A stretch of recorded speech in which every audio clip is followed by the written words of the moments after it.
જયરાજને પગે લાગ્યા અને પછી કે ત્યાંથી અમે બધા છૂટા પડ્યા। આવી હલકી ઠોકલનો વાતો કરીને પાટીદાર સમાજના બ્રેન વોશ, બરાબર? એટલે આ બધી તૈયારીમાં રહેજો, બધાય તમારે ને તમારા બાપને બેન જવાબ દેવાના છે। એનું બનાવ્યું ને પાયખાનાનો હિસાબ દેવાનો। હા, હવે દે, ભલે ચકલા એમએલએ નો બને, ચકલા બાદ નો બને, પણ ચકલા તો ચકલા જ રહે ને। અયો તમને બધા લોકોને ખબર છે કે અત્યારે ગોંડલ છે સરસામાં છે, અને જે રીતે મિત્રો વાત કીધો રાજકુમાર જાટને લઈને મિત્રો કેસ છે, હજી તેનો ઉકેલ આવ્યો નથી। સોશિયલ મીડિયાની અંદર ભાઈ નત નવા વિડીયો વાયરલ થઈ રહ્યા છે। જે આ મિત્રો વાત કીધો ગોંડલ ઓલરેડી સરસામાં છે, એનું ખાસ કારણ તો તમને લોકોને ઓલરેડી ખબર પડી ગઈ છે।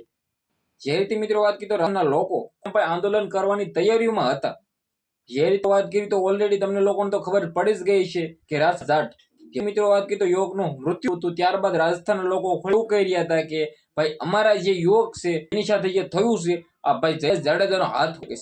આ વિડીયો દ્વારા કોઈનો પણ વિરોધ કરતા આપણા કોઈના પણ વિશે ખોટું પણ નથી, પરંતુ ભાઈઓ આ તો સોશિયલ મીડિયાની અંદર પણ વિડીયો વાયરલ થઈ રહ્યા છે, અમે સમક્ષ લાવતા હોઈએ છીએ।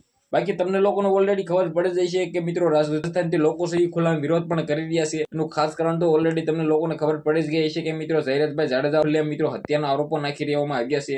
હવે આની અંદર મિત્રો વાત કીધો કોઈ પણ હજી થયા નથી ભાઈ। આવનારા ટાઈમમાં શું થશે આપણે એ પણ જોવાનું રહેશે।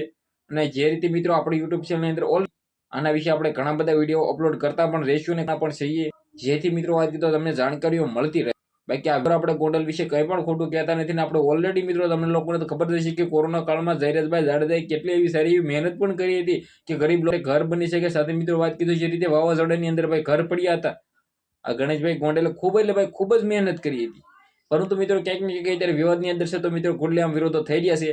બાકી આપણા કોઈને પણ સપોર્ટનો વિડીયો બનાવતા નથી ભાઈ। જે રીતે જાણકારી છે તમારા સમક્ષ લાવ્યા છીએ। આજનો વિડીયો તમને ગમ્યો હોય તો વિડીયો શેર કરવાનું ભૂલતા નહીં।